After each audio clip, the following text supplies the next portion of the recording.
Sahana Bhavatu Sahano Bhunaktu Sahaviryam Karavavahe Tejasvinavadhitamastu Ma Vidvishavahe. Om Shanti Shanti Shanti. May we be nurtured together. May we be nourished together. May we strive together. May our learning shine. Let this be another productive night. May we not quarrel with ourselves or with this teaching. Peace. So last week we have completed up to verse 4. And this week we will answer question 5 posed by Arjuna. And he asked, what is the significance of remembering Bhagavan at the time of death? And why should we do that? And how? Chapter 8 is unique because basically from verse 5, which we will begin, answers this question. So it's a significant topic. So therefore, Chapter 8 is about another important sadhana in life, which is called Ishwara Upasana, which means meditating on God or contemplating on God. Ishwara Upasana is as important as Karma Yoga was between chapter 2 to 6, except that Karma Yoga is more for the active types who are very much looking to do something. And they sort of have this rajasic, active lifestyle. And the rest of us who are more kind of introverted, we don't have to be out there. We don't have to practice Karma Yoga. We just don't resonate with Karma Yoga that much. For us, there is a different kind of sadhana called Ishwara Upasana. So it's more inwards. And Karma Yoga is more outwards. That's the difference. More for a mature mind that has gone more sattvic, it's got more sattva, and the prior mind, the Karma Yoga mind, is more rajasic. So I just want to give you a contrast difference. In the context of chapter 8, we're going to talk about meditating on Ishwara, because I said Ishwara Upasana, with attributes.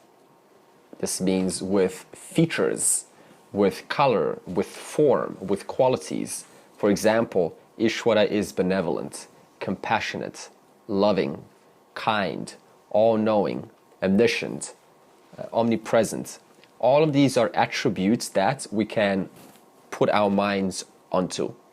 So right now, this should already answer the purpose of chapter 8, because some of us cannot yet put our minds on the formless. Like, what is there to turn my mind onto awareness? I can't do that. So therefore, chapter 8 is for those who are still struggling to grasp what is this nirgunam, what is this chaitanya, this consciousness. So therefore, you can see how we're slowly progressing. We're not jumping straight into consciousness like we would usually see in the spiritual marketplace. We have a very beautiful order. And so the word for this is Saguna Ishwara. Saguna, we understand, with qualities, with guna, with sattva, rajas, tamas. So therefore, entire chapter 8 is about how to meditate on Ishwara with Saguna, Saguna with features. And this could be anyone who is close to you. It could be Rama Upasanam, it could be Buddha Upasanam, it could be Jesus Upasanam, it could be Krishna Upasanam, it could be Vishnu Upasanam, Shiva Upasanam, Ganapati Upasanam, whoever you feel close to, Upasanam. Okay, so it's not about giving you who to meditate on. It's about taking someone that you resonate with according to your culture, your background, and your personal preference, and then putting that to best use. So in summary, Ishwara Upasana is actually Saguna Ishwara Upasana. All clear? So we're not going to be speaking about consciousness and all that. This is about features, a mind which still demands to meditate onto something. So this is for you then, if that's the kind of mind that you have. And the question is, meditate when, right, on this Ishwara, on this Bhagavan? And the answer is throughout life and now, yes, including now, and in those final days when, it's pretty obvious that death is coming and the doctor doesn't report such good news, and usually we know, right? But sometimes we also don't know, which, for example, some people can get, a capillary in the brain, artery, blows up and they just fall into a coma. My grandfather actually died that way. He was just okay 1 second, next moment falls onto the ground. No time to prepare at all.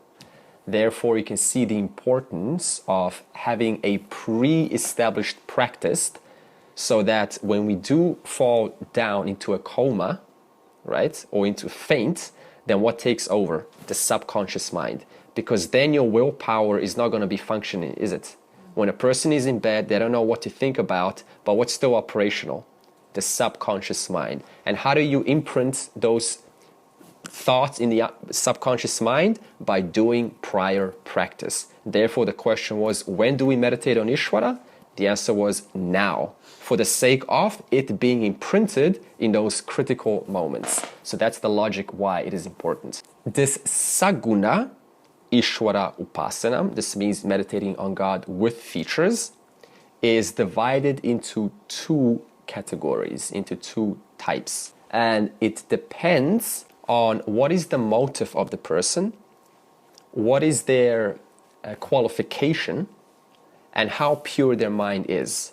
So again, the two kinds that I'm going to describe now will depend on how pure your mind is, how qualified you are as a sadhaka, as a spiritual aspirant. So this is all relating to us, where we are in our state, in our spiritual journey. And the first type is Sakama Upasaka or Sakama Upasana.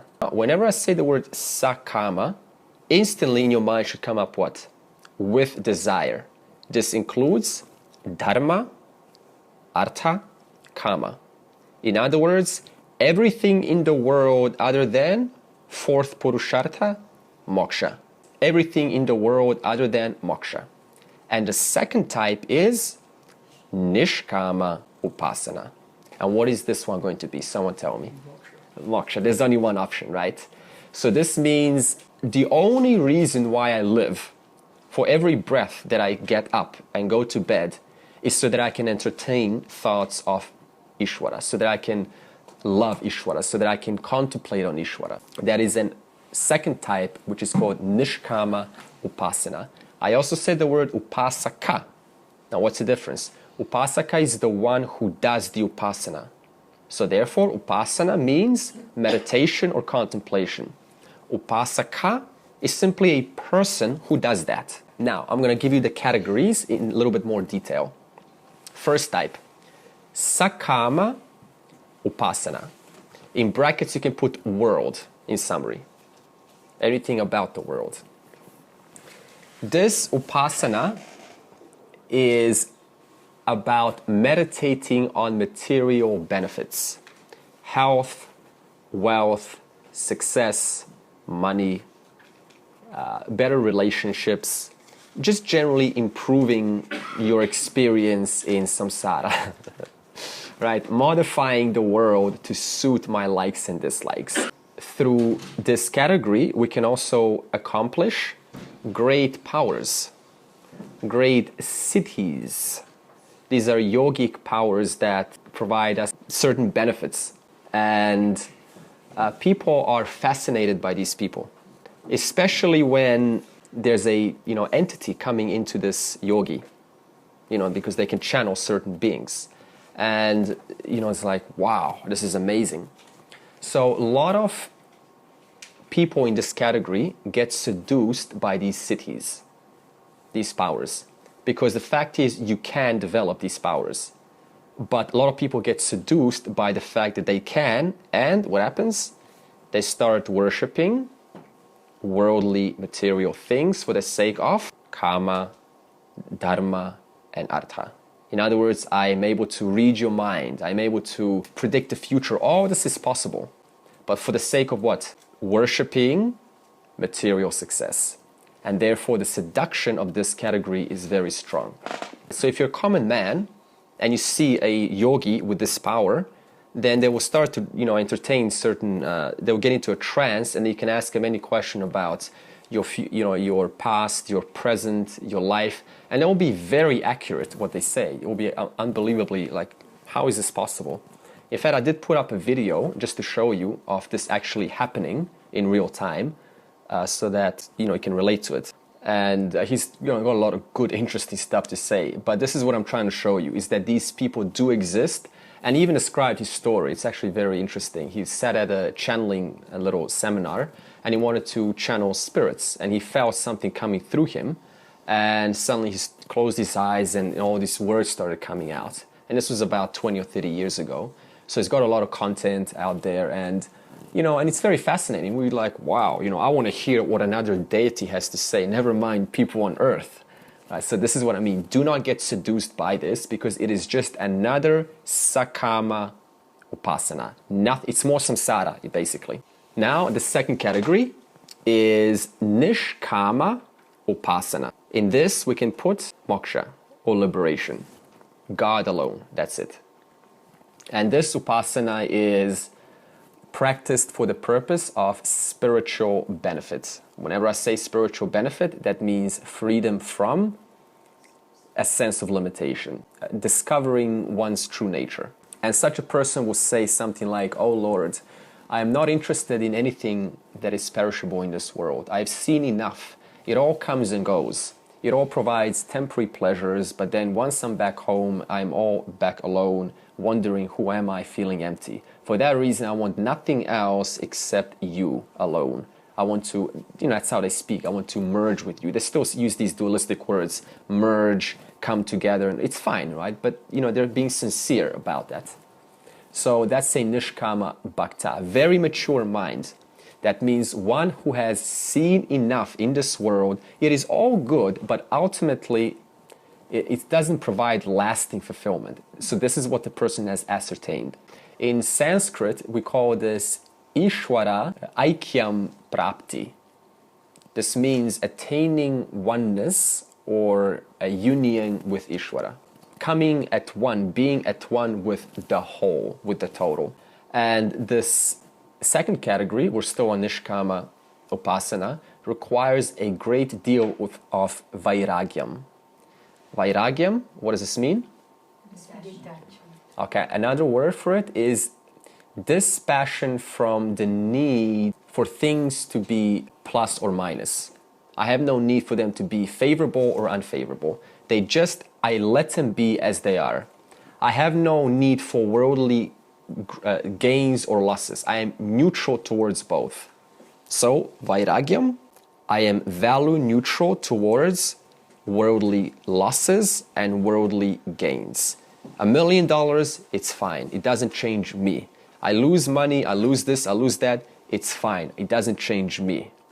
So this is what the thinking is for Nishkama Upasaka. The other logic is, think about it this way. As long as, because I said you need dispassion.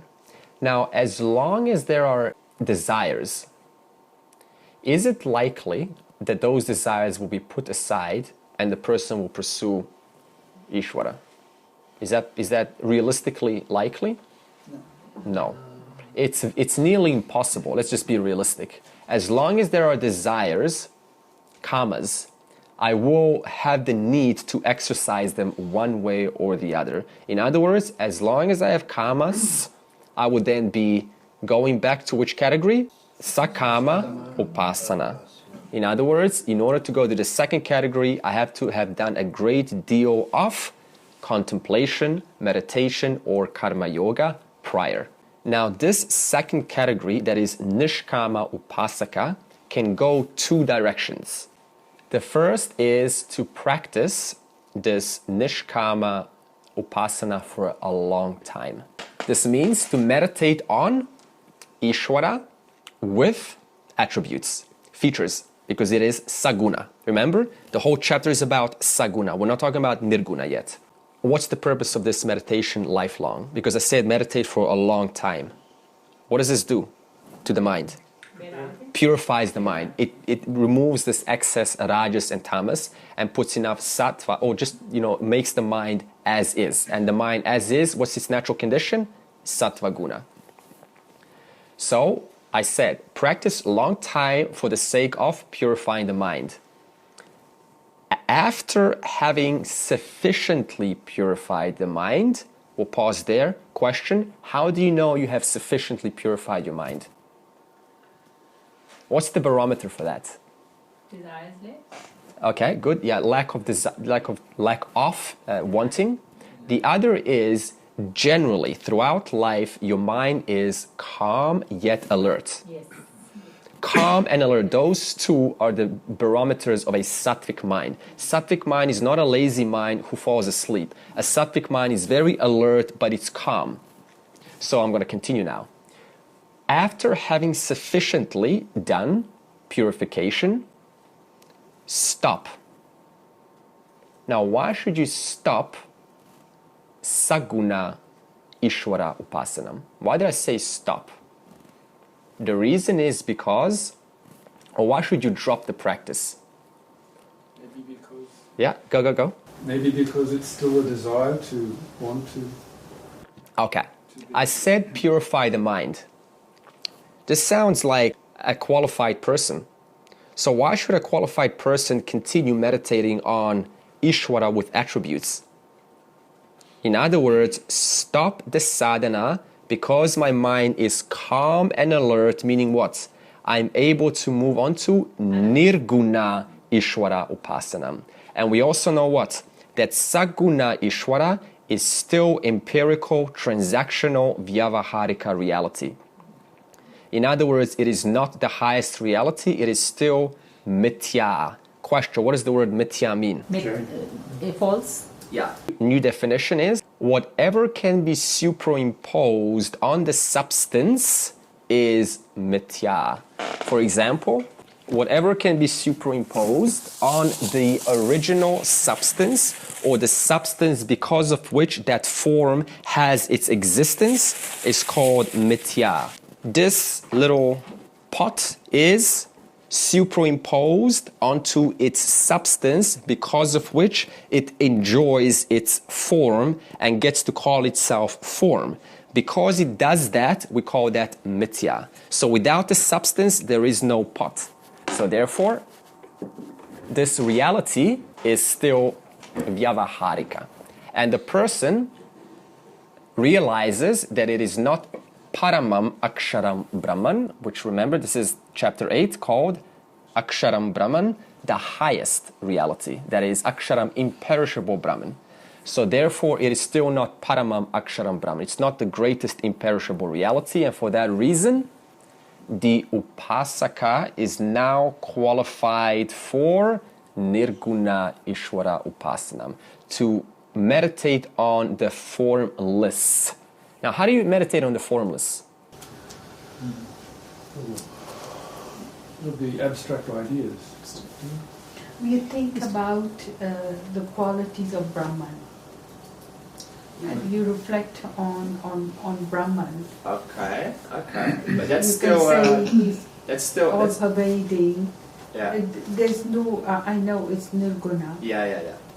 Any more ideas? How do you actually meditate? Because even thinking is another internal thought. I cannot objectify consciousness. So how do I meditate on awareness? Because awareness is always prior to whatever I try to do. Stop thinking about your sense of whatever you're sensing through your senses. You don't have to think about it. That's closer. I think it's looking at the world, Yeah. seeing Brahman in everything around you. That's much closer, yeah. And then let go of that idea. Because if I hold it in, I'm holding in what? An idea of, that means, as Paramarthananda would say, own up. Drop the idea. Once you learn how to drive a car, Let go of the idea that you don't learn how to drive a car, because you know how to drive a car. Let it go. Now this owning up comes through time, because even to say own up, even that is another idea. But it's just a pointer to what it means to meditate on awareness. To meditate on awareness simply means I understand owning to the pure mind developed through upasana or karma yoga. I understand that I am none other than Brahman. But it's not a verbalized saying, because to verbalize it is another objectification of consciousness. It's just an understanding that comes through time. Now the upasaka is qualified for Jnana yoga. Another name is Nirguna Ishwara Jnanam. That means knowledge of Ishwara without attributes. Another name is Paraprakriti Jnanam. In other words, knowledge of consciousness. And this upasaka can do all of this jnana yoga, in which lifetime? This or the next lifetime? This lifetime. Therefore, because of their qualification, they attain aparoksha jnanam, direct knowledge, direct assimilated knowledge. We don't need to say moksha now, because aparoksha jnanam leads to moksha. How? What's the converter? What's the converting aspect from aparoksha to moksha? Nididhyasanam. This is called jivan muktaha, which means liberated while living. Summary. We start off as Saguna Ishwara Upasana, meditating on God with attributes. This converts to Jnana Yoga, owning to purified mind. So again, Saguna Ishwara Upasana converts to Jnana Yoga. Jnana Yoga is what? Shravanam, Mananam, Nididhyasanam, and that leads to moksha. Now, the second path which this Nishkama Upasaka can go, they continue Saguna Ishwara Upasanam until last breath. Remember, the first category stopped. They dropped it. But this one, until last breath. So there's something going on here. What do you think that is? Why would I continue it to the last breath? Because it's so enjoyable. So they're sincere, remember? They're not trying to enjoy themselves or, ride off this, sort of glorification. There's something going on. They haven't purified their minds. Mind is still too rajasic or tamasic. In other words, they're allergic to nirgunam. How can I meditate on attributeless Brahman? How? Because my mind uses nothing but what? 5 senses. I need something to see, to hear, to smell, to touch. If I don't have those 5 senses, how can I meditate on imperishable, formless, nirguna Brahman? In other words, what kind of mind says this? One which is still gross. Therefore, a gross mind, a physical mind, can only relate to what? Physical object. Good. Physical, gross objects. That's just common sense. Gross identified mind can only see, can only relate, can only be drawn to, can only be attracted to gross 5 sensory inputs. And therefore, a subtle mind is naturally attracted to a subtle. That means only a subtle mind that is category 1 is able to go from Saguna Ishwara Upasanam to Nirguna Ishwara Upasana. Very good. She's from Chinmaya, right? Yeah. She's very qualified.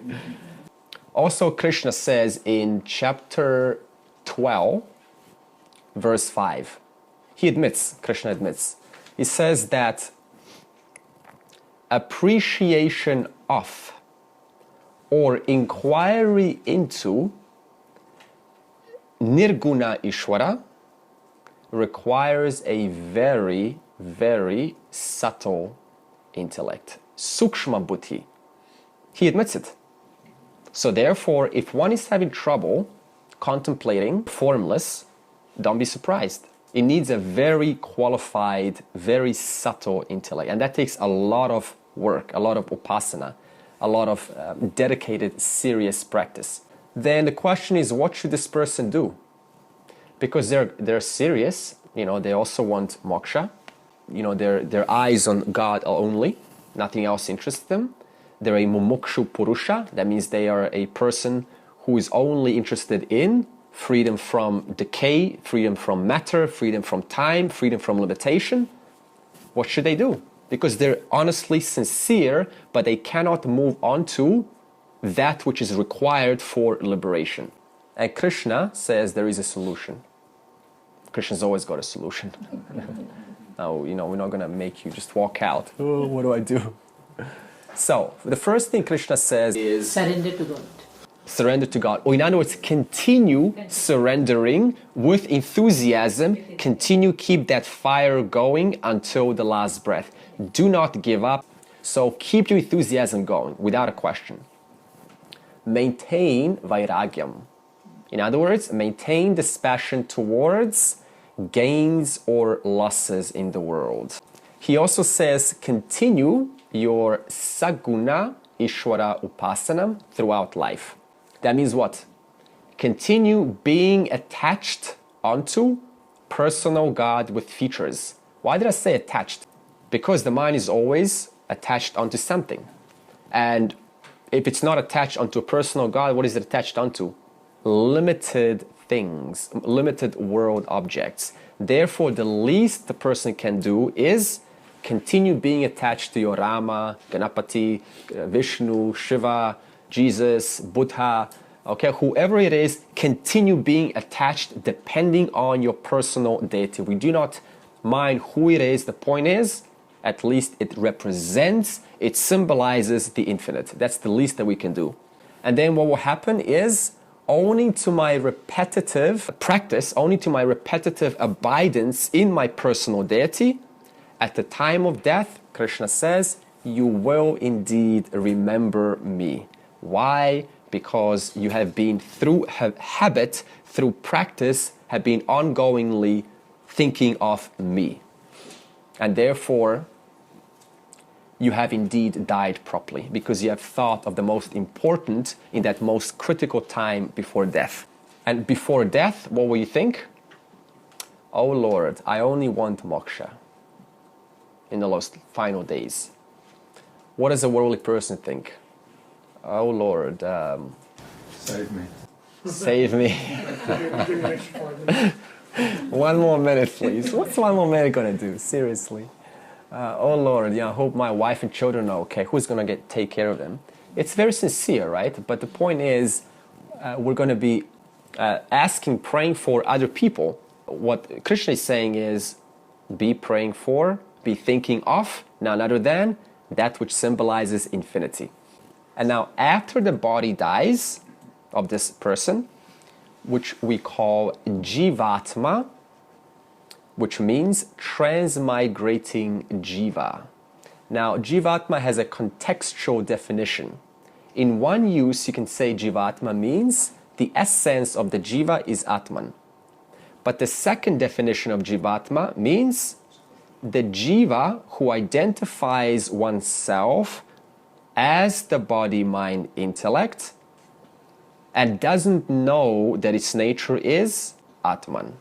Therefore, only to the avidya, ignorance of that fact, the jivatma travels. Specifically, what travels? The subtle body travels. Where? Brahmaloka. Now, we cannot prove that there is Brahmaloka. Some things we cannot prove, and we're not expected to. And we cannot verify of these lokas, of these worlds, but we can take the scriptures on the basis of faith at least. Have you ever heard in English, seventh heaven? Why do we say that? What is this word seventh heaven referring to? Because, they're like in seventh heaven. Why number 7? Day of rest. Huh? The day of rest. Means Sunday? Yeah, more examples? Well, the chakra system, the 7th chakra is the good connection. Is the universe. Yeah. Maybe the 7 heavens, I don't know. Yeah. 7 stages of... Yeah. See, we give away certain words and they go through our English use, but we never even inquire. What is 7? Has anyone ever looked up what 7th heaven is? But we use it. So in the Islamic, Judaism and Christianity, there's 7 levels of heaven. For example, in Islamic we call it 7 samawat, that's Arabic, for the 7th world. And the seventh, also in Christianity, is the seventh world where the Creator resides. Now, one thing that they did get incorrect is they call it the seventh abode of God. But you cannot particularize God to a location. Therefore, Advaita corrects it and says, the seventh abode of whom? Brahmaji. In other words, the creator of the universe. And the Vedas also have a model of the worlds. That is the 7 higher worlds and the 7 lower worlds.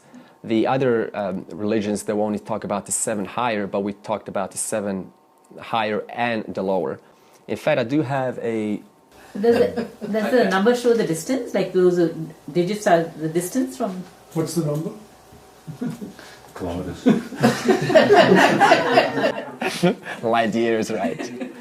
We'll talk about the years. We'll talk about the years later. I'm talking yuga, but I'm not going to get into that now. So from the earth, from the Brahmaloka, we got 7. 1, 2, 3, 4, 5, 6, 7. So Brahmaloka is number 7. That means the 7th abode of the Creator. So what Krishna says is, after the person has thought of me, done a lot of upasana, and said, honestly, I want nothing but liberation, then what happens is the person goes to Brahmaloka and gains the knowledge through Brahmaji, and this we call Krama Mukti. That means enlightenment or freedom after death. So often we think, freedom after death, the moment the person dies, they're enlightened because they suddenly realize they're not the body. No, there's a certain process that the Vedas describe. Now, chapter 8 is about this Krama Mukti. What do you think this is for? Backup plan. In case we don't get moksha on earth, then what is the backup plan? We're going to now talk about that. So, summary of what I've said so far. Saguna Ishwara Upasana turns into the second path, which is remember God at time of death, then visit Brahmaloka, and gain self-knowledge there. So chapter 8 is how to attain moksha after death. Chapter 9, 10 onwards is how to attain moksha while living. Krishna is pointing out the most important thing to keep in mind is do not postpone this until last death. Do you know why? Do not say, I'm going to go for the backup plan and just going to, mess around in the world, right? Because you do not know how death is going to approach us. Therefore, we have no time to prepare. For example, a car accident. Everything's fine one moment, the next moment. What do we usually think when we go home? About worldly things. So in other words, what am I thinking right before death? What someone said at the job. Thinking about sakama, more worldly things, more apara prakriti, more matter. And suddenly car crash. One little capillary in the brain blows up, the person's instantly in a coma. They have no time to prepare. So the primary advice is follow Nishkama Upasana, which means focus on God 24/7. To gain Atma-jnanam in order to attain liberation while living. Okay, that's the most safe solution that we have. Okay, now verse 5 together. Antakale chamam eva smaran muktva kalevaram yah prayati samadbhavam Yati nastyatra samshayaha muktva kalevaram yah prayati. Dropping the subtle body, the Nishkama Upasaka departs. Now the word yaha refers to Nishkama Upasaka or Nishkama Upasana. In other words, the person who has admired or meditated upon ishta-devata for most of the time and who practiced meditation on God with attributes as priority in life. That one is what Yaha is talking about. Such Nishkama Upasaka that I just described departs. Not just the person who, messed around in the world and they just talking about someone who has done the work. So someone who is sincere, a sincere spiritual seeker. This means the Jivatma, as I said before, leaves the gross body, the Sthula Sharira, and travels. Now, how come we don't see them traveling? Can I see your thoughts right now? What is it that departs? The Sukshma Sharira, the subtle body. Okay, what will happen to this Nishkama Upasaka at the time of death? Mam Eva Smaran. He or she will be remembering me. Then what happens? Madbhavam Yati, and attains my nature. In other words, goes to Brahmaloka, attains self-knowledge, and is privileged to Krama Mukti, liberation after death. And then Krishna makes a promise and says, Nasti yatra samshayaha. Na asti yatra samshayaha. No doubt about this Krama Mukti. He, she will come to me. So Krishna is making a promise here. A promise of Ishwara. Therefore, it's not a joke. Dropping the body at the time of death, one who departs remembering me alone, that is Ishwara, attains my nature. There is no doubt in this regard. Okay, now verse 6. Yam yam va pismaran bhavam tyajat yante kalevaram tam tam evaiti kaunteya sada tad bhava bhavitaha. Suppose that a person does not remember God at the time of death. Remembers something else. There's no will to think strong. So it's a possibility. So I'm going to do a little diagram to, as Martin said, reincarnation on the basis of what? What I'm going to describe now is how is it that one life carries on to the next. Suppose we have 2019 and 2020. Okay. Now, suppose you run a business. At the end of the year, what do? Calculate our profits and losses. So at the end of the year, the last month, we do what? Profits and losses on the basis of what we have done in the 11 months of the year. So if I messed around, then I'm going to get a minus. If I did the right work, if I provided a service, took care of the customers, if I was onto it, then what's going to happen? I'm going to have a net income, a net profit. Is this where it stops? New Year's coming. That's the retained earnings. I have to then carry the result of either minus or plus where into the next year. So here we have a fresh year, a value neutral year, influenced by what? How much punyam or papam, how much good work or irresponsible work or responsible work I have performed last year in the last segment. In the same way, when a baby gets born, it carries over what? How much punyam or papam it has done on the basis of the work that it put in, where in its entire life from the beginning to the last breath. And it simply carries this forward. And then it has to exhaust the karmas through the times. So that's a very simple example to show us that there is no such thing as starting fresh. You heard that? Let's start fresh. Because who is actually starting? I am, you are. But this person who is starting carries a certain personality, a certain predisposition, a certain trait with them. And this trait will indeed influence what happens in the next continuity, in the next sequence of events.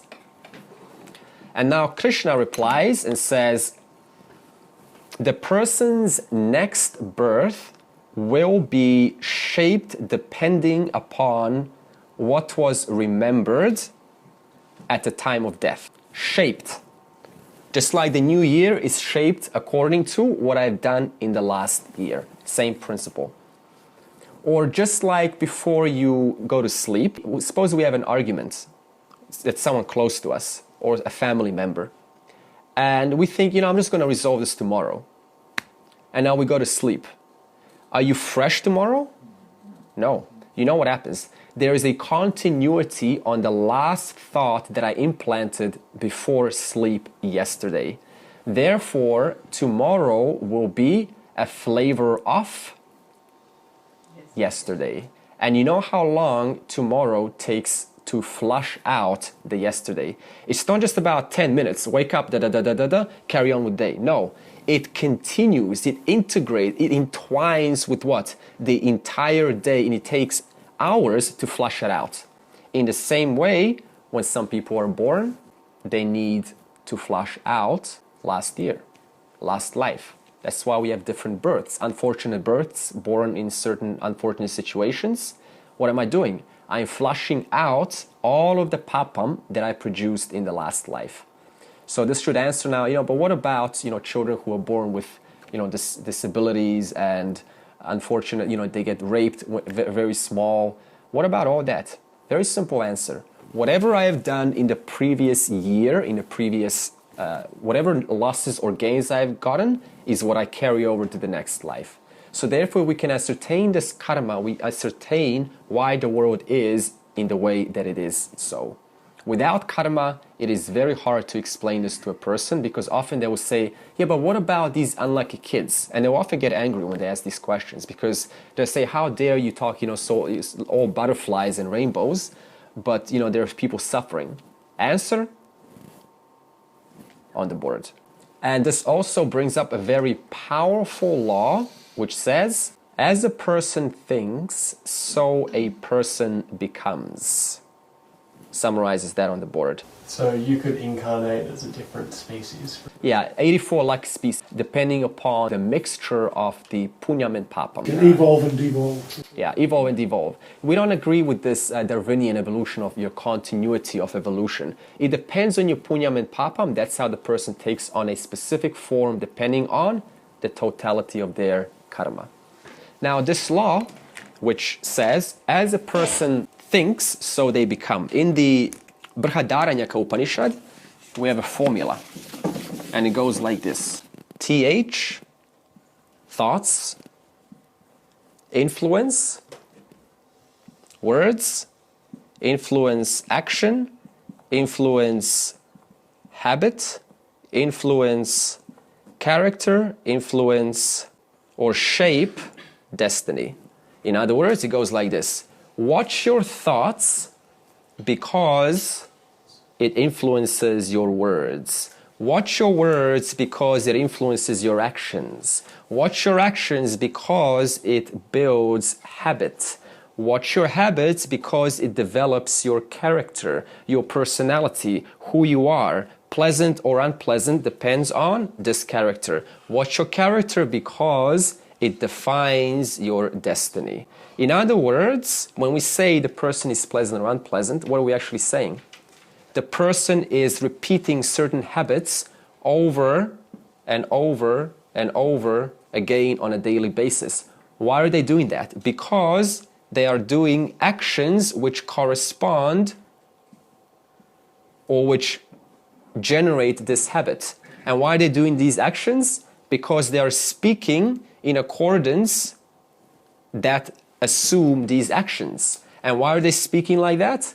Because they are thinking on a daily basis in a certain way, which causes them to speak in a certain way, which causes them to act in a certain way, which causes them to express repetitive habits in a certain way, which causes them to be a certain person. And therefore, the person's destiny is shaped because of thoughts. In other words, our destiny, your destiny, my destiny, is already being molded or shaped by what? By the very thoughts that we are entertaining when? Tomorrow or right now? Right now. So therefore, if you want a happy face in this little destiny box, then what do? Apply corresponding thoughts according to Shastra. Because the Shastra tells us how to live in order to create a pleasing destiny leading to moksha. Okay? If I follow thoughts according to money, then my destiny is going to have a lot of dollars called Nishkama Upasana, but it's not going to lead to liberation. So it all depends on what thoughts we are entertaining. All we have to be concerned of is what thoughts are we putting into our heads every day. Not once in a while, once a week, but every day. Also in the Mundaka Upanishad, there is a statement that says, with whatever desire of object or environment a person dies in, okay, so a person dies in a specific environment with certain objects, then he or she will find himself in that setup with that environment and with that object. So this means how a person dies, in what kind of environment they die, with what kind of objects in their head they're thinking of, they will find themselves in that setup when the reincarnation continues. So you say, give me an example. If someone's drowning in there, imagining a life raft and desiring they're born in a survival situation with sort of refugee camps. Yeah, good. That's a good example. Another example is we got from the Bhagavatam, Jada-bharata. So here we have a honest ascetic who is sincere about his spiritual progress, and he is genuinely noble. So he goes to the forest for peace and meditation, and he spots a very cute deer. And this deer becomes dear to him. Yeah. So he takes care of this deer, and the deer grows up. So this means he could have let the deer go. But because he was so kind, gentle, attached, he didn't let this deer go. He kept it in his little, near his hut. So when the final moments came, then he started getting worried. Who's going to take care of this deer? So, first lesson, before we say that he dies and gets reborn as a deer, we're going to put something in between there. Because you heard this before. Whatever we are attached to, knowingly or unknowingly, is what we think about when we are most vulnerable, most weak, most fragile. Now at death, are you strong? Are you like up there, or are you vulnerable? Most vulnerable. Very vulnerable. In other words, the first thing the mind is going to fly to in those critical moments is what it has been attached to for most of its life. In Jada-bharata's case, despite his sincere efforts to attain liberation, his mind was attached to the deer, and he was vulnerable. Therefore, the mind's nature is to what? Always grasp onto something, an object, out of the five senses. In this case, it grasped onto the deer. Therefore, he became a deer to some other person to whom this deer was now dear to. In the Bhagavad Gita language, Krishna is going to say, Tyajat yante kalevaram. In other words, when the person gives up the body at the time of death, yam yam vapi smaran bhavam, and remembers various worldly objects or goals. In other words, when a person gives up the body at the time of death and remembers certain worldly objects or goals, tam evaiti kaunteya, she will attain at birth corresponding to the thought process that was entertained at the time of death. So whatever thought process was going on at the time of death, there will be a correlative life, a correlative birth, a correlative form, a correlative environment to that thought process. In other words, such a condition that person attains. We have to address the possibility of cheating. Because some of us think now, hey, what if I mess around in the world and then I only think about God in those critical moments? Right? What if I just sort of get whatever I want and I continue this life of luxuries and enjoyments? And you know, when the doctor announces that I've got 4 more months or whatever it is, or it's quite clear that due to age, I should start worrying about God, only then I start entertaining this. Bhagavan says that is impossible. That's not going to work. And he gives 2 reasons why we cannot cheat the system. The first reason is because we don't know the exact day, the exact month, the exact hour, and the exact second of our death. Therefore, there is no time to prepare. Now, I said exact second. Suppose you knew the exact second. Do you know why that's not going to work? Even if you knew the few seconds when I'm going to die? Okay. How long can you hold the thoughts in your mind without it swaying from left to right? You look at your watch. Yeah. Already it's modified into something. We can't even hold the thought for more than 5 seconds. Very hard. So therefore, even if I knew the exact 30 seconds of death, it's not going to work. We also don't know the circumstances which will define death. We don't know how it's going to happen. As I said, it could be something that is, it could be old age. It could be a car, some kind of an accident, or a sudden coma, a sudden fainting. Or if you're in India, then, it could be the crazy water lorries, they just boom, or the auto rickshaw drivers or something. We don't know. So the point is, we don't know when it's going to happen or how it's going to happen. And the second reason is because subconscious habitual patterns always win out over deliberate conscious thoughts. Always. So, thoughts are invoked how? 2 ways. Number 1, by willpower. I intend to think, therefore I think. We do this all day. I intend to fill up the car petrol, therefore I do so. That is by what? By will. And the second way is by and through vasanas or karma or samskaras. In other words, habitual patterns based on past conditioning. How have I been thinking before is going to dictate what kind of thoughts I think in the moment. So therefore, that is also a constant clash between what? Willpower and subconscious thoughts. Example, you sit down for meditation. What is our conscious will saying? Saguna Ishwara Upasana. Like, I want to meditate on my personal deity. But what is your vasana saying? I want to go to sleep, right? I want to eat. Oh, what about the conversation I just had with my colleague? I need to address that. What day is it today? Right? It just comes out of nowhere. In other words, it's a constant clash between conscious will and subconscious habitual thoughts. But there's something more to it. You know in your own experience that the older we get, what happens? The less conscious will has strength, and what has more strength? Vasanas. Why? 30 years of momentum of thinking in a certain way is going to be a lot stronger than thinking 5 years in a certain way. That's just common sense.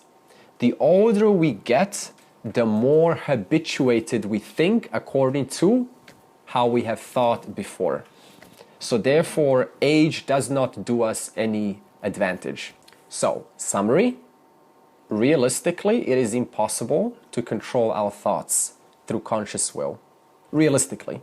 You can say it is possible, but realistically for most of us, it's just owing to the circumstances, it's not, forget about it.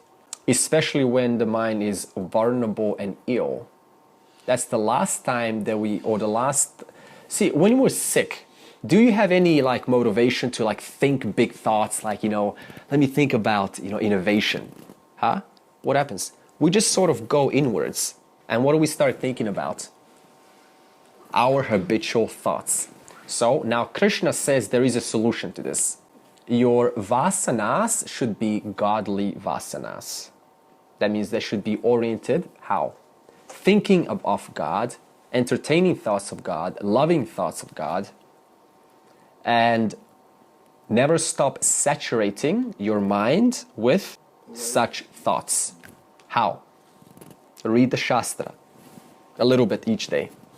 Something.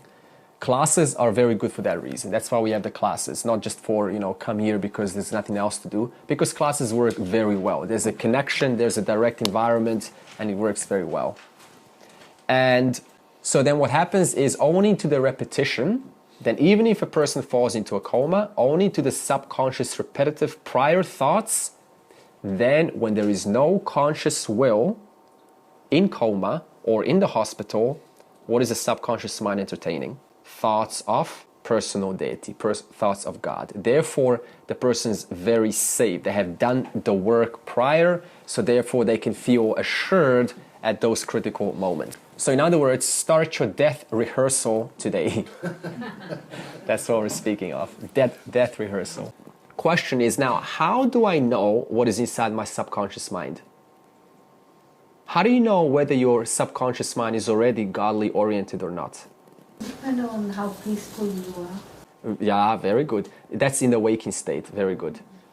Another very easy way, proven way, is through dreams. Because in dreams we are completely identified with the sukshma sharira, with our minds. We completely go inwards. So this is where the power of remembering dreams comes. Now, 2 things to improve dream recall. 1, have a piece of paper and a pen, and never be tempted to not write. Because we know how it is. Oh, this is totally irrelevant. You know, it's too short. Like one little thing. But the thing is, you'll find, even if you write the smallest thing, that's going to somehow make you remember the dream next time longer. Because you're telling your mind what? Indirectly. That this is worth remembering next time. So the act of writing down, I'm telling my mind indirectly, you better remember this next time so that I can write something more. The other very easy way to remember your dreams is like this. Get up at some time throughout the night, about 5 minutes or 3 minutes, have like a thermos bottle next to your bed with some hot water, and go back to sleep. Instant dream recall. We often do not remember our dreams. Why? Because we go through 8 hours of so many ups and downs that REM. But if you wake up and as you go to sleep, you'll find it immediately the mind goes into dream state. And because it is so fresh, it's able to then remember. So try that out. It's very easy to remember it that way. So, you mean put an alarm on in the middle of the night? Yeah. Wake up. Yeah. But then just go back to sleep. Yeah, some like hot water. Maybe go to the bathroom, right, and then go back to sleep. Don't go too long because then you're not going to be able to fall asleep again, right? So if you're drowsy, like yeah, and go back to sleep, fantastic, okay. But the point is to wake up and then go to sleep. Just try that out and see if you get any recalls. And if you do remember your dreams, and you do remember that every single dream contains something that is Vedantic, something that is godly related, then you have a subconscious mind which has imprinted its habits according to actions, according to words, according to thoughts. In other words, your subconscious will be a big revealer of how well you are established in this knowledge. Does that suggest that if you're able to lucid dream and bring in Krishna or whoever, the deity, and bring them into, I don't know, neutralising the bad experience or contributing to it, if you're able to lucid dream, I would suggest that sounds like a way to... Yeah, that's a skill to develop now. That takes way too long to develop. It's much easier just to remember the dreams. Because see, you're not trying to now, go play with the world. You're just trying to discover what's in here. And sometimes when people have these experiences, like through psychedelic journeys and take medicine, they call it, plant medicine. Also, that's another way to reveal directly what happens, what's inside the person's mind. Some of them go crazy and then they blame the plant, but that's not the case. They just simply revealed the deep-seated, deep-rooted samskaras which have not gotten a chance to express themselves. So I do not recommend the substances, I only recommend dreams. Because it is so easy to actually remember dreams, we just don't try. That's why we don't know. Arjuna, at the time of death, remembering whatever thing one gives up the physical body, having thought about it always, one reaches that alone. Verse 7 together. Tasmat sarveshu kaleshu mam anusmara yutyacha Mayarpitamano buddhihi Mam evaishyasya samshayam sarveshu kaleshu mam anusmara. Arjuna, may you always remember me, then the subconscious will be saturated with thoughts of me at the time of death. Now, objection comes up. If I remember Ishwara all the time, then how am I supposed to remember about my family duties, about work, about kids, about survival, money, about genuine worldly needs? If I'm constantly thinking about Ishwara, how is that supposed to work and come together in harmony without any conflict? Do I just drop my duties, become a sannyasi? Krishna is going to say, I never asked you to drop your duties or your responsibilities or your worldly activities at any time. In fact, you have to continue them also. That word also is the important. Not, just that or just moksha, but also. Therefore, you have two duties in life. One, spiritual pursuit, and two, worldly duties. Also because Krishna knows that Arjuna is trying to escape the war. And in other words, the war is a representation for swadharma. So Arjuna doesn't want to do his personal duty. So Krishna immediately follows the word with yutyacha. You also have to fight. Now the word fight, unfortunately, is misinterpreted as an official war. And it turns off a lot of people from ever pursuing Gita, but these are just symbolic meanings. In this case, the fight is a symbol of swadharma, or another word is anushtanam, which means undertaking or carrying out. So what am I carrying out or what am I undertaking? My personal duties, your personal duties, pertinent to your environment, your family, your situations. So may you follow or may you fulfill your duties also. Remember, just being born on earth, you are obligated to do your duty. Since we were too lazy for moksha in the last life, we have an obligation to the whole in order to keep running the society. Otherwise, the society crashes. See, we cannot just go and stand apart from the society and say, let the society run. You are part of the society.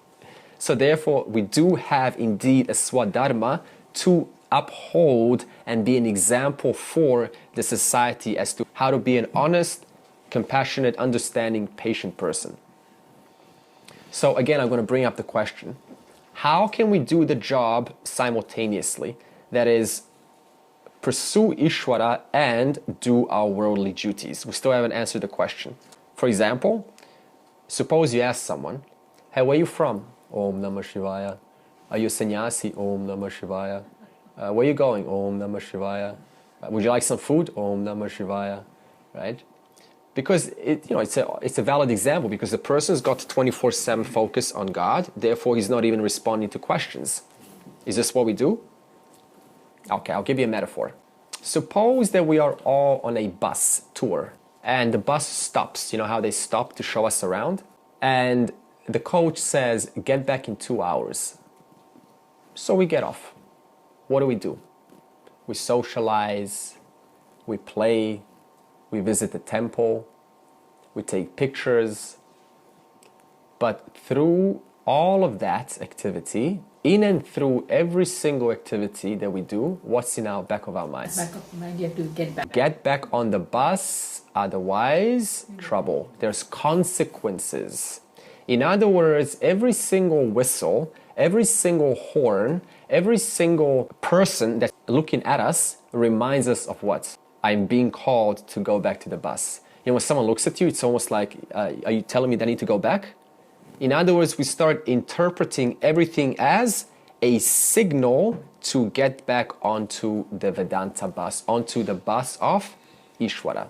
So in other words, despite doing our activities, enjoying our duties, fulfilling our worldly activities, Why are we thinking about the bus all the time, despite being able to successfully pull off worldly activities? What makes us think about the bus? Value. I've established value onto what the bus means for me. Therefore, there is contextual relevance. I've developed relevance towards the object, that is the bus, and I know what it means, what the bus means, on the basis of what? Of how important it is. So therefore, transferring this to Ishwara, I need to what? Convert that example and establish the value. What is the value of constantly thinking 24/7 on Ishwara? What does that mean to me? And what does that mean in the big picture? So therefore, this kind of thinking causes us to constantly prioritize Bhagavan in our life, despite attending successfully to our worldly duties. What kind of thinking? Thinking of value. Because often the mind is conditioned to think how? What is the value in the world?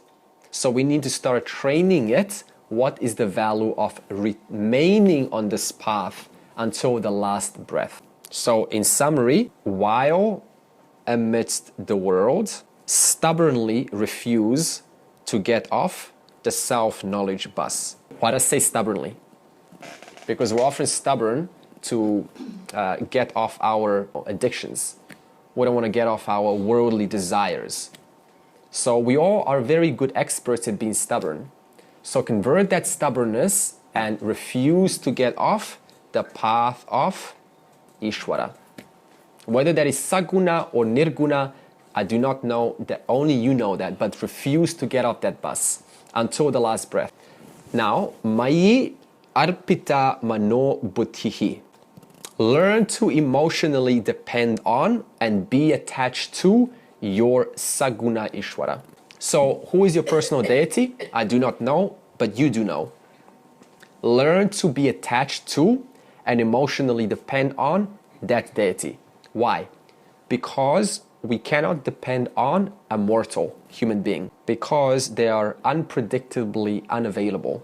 We do not know when they will go. Therefore, why should I then depend on a mortal human being when I could depend on that one who has been taking care of me from the beginning, who is going to grace me with moksha? So therefore, change the focus. Now, question, how do you depend on God? How do you get emotionally attached to God? Answer, read the Shastra. When we meet a partner, at the beginning, we're not very attached, are we? How do we get attached to someone? The more time we spend with them, the more we get attached to them.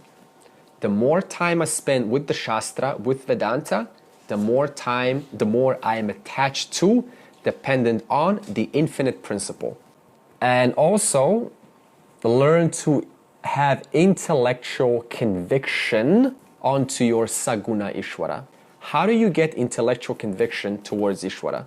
When you put a picture of your ishta-devata or a symbol, whatever it is, it doesn't matter, then start to recognize how the actual infinity is not in the form, but the form represents the infinity.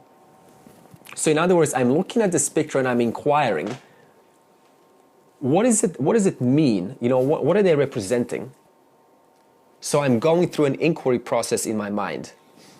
And by that, I'm spending time to inquire on attributes of Ishwara. That's why we call it Saguna Ishwara Upasanam. But you need something, because remember, we're talking about a mind that only relates to form. A mind is not yet primed to think about or to abide as nirguna. So, summary.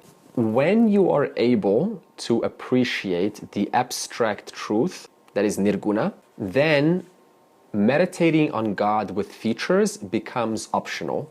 Even Shankara, he was still very devoted to personal deities, but it's optional. Now, how do you know you're ready to move on?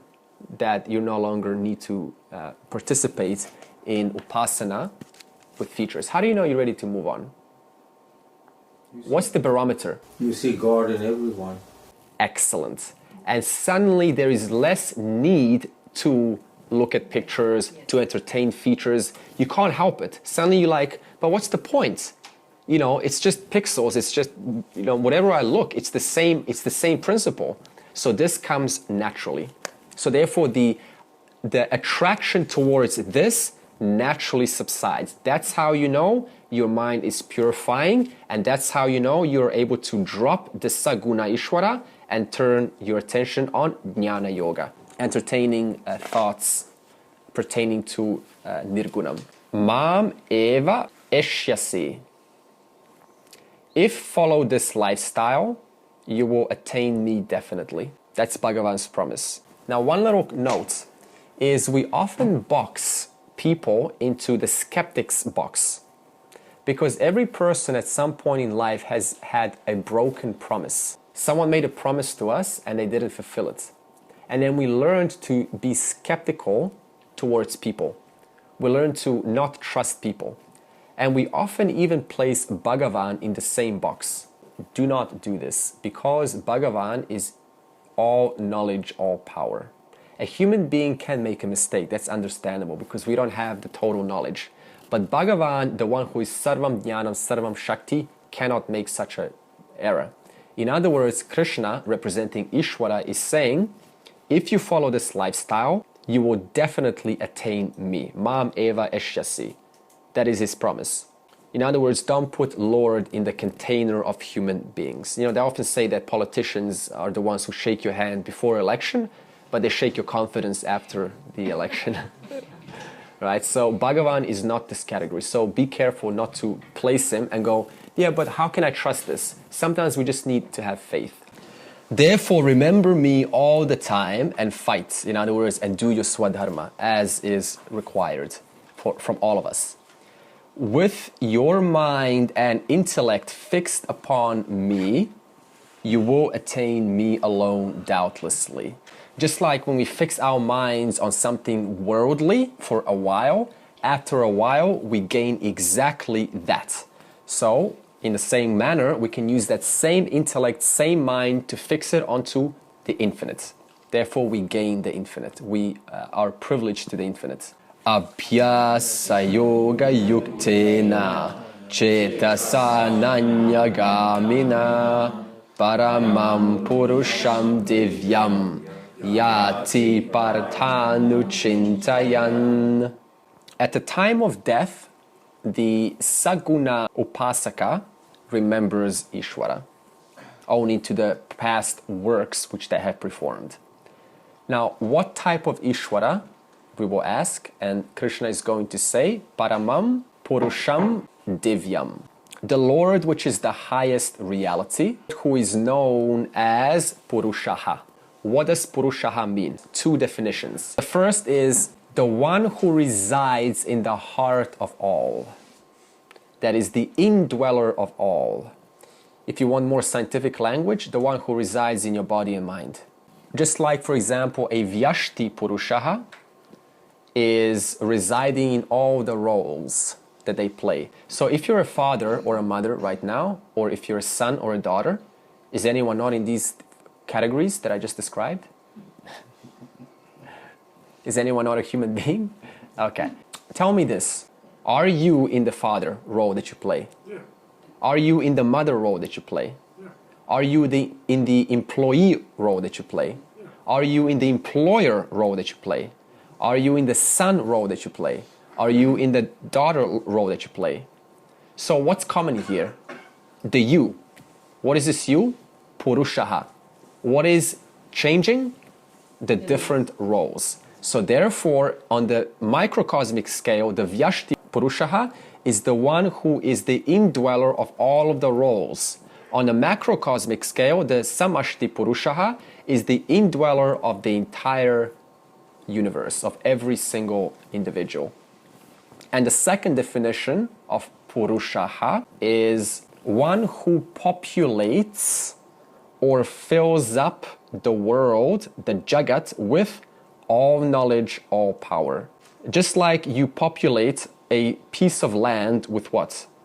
Your knowledge, your power, called a house. Therefore, we build a house. Or you populate your kitchen with what? Spices and different foods. Based on what? The knowledge and the power that you have. In the same way, the Purusha is the one who populates the entire universe with spices, with herbs, with trees, with organs, with birds, with butterflies, with everything. So in other words, the second definition is the all-pervading indweller who is Paramam. Paramam means the absolute or the greatest. And then Divyam is referring to Chaitanya Swarupam, meaning whose nature is consciousness. So what Krishna just answered is the absolute Purusha whose nature is consciousness. Therefore, that's the definition. And what type of mind remembers Bhagavan at the time of death? Abhyasa yoga yuktena.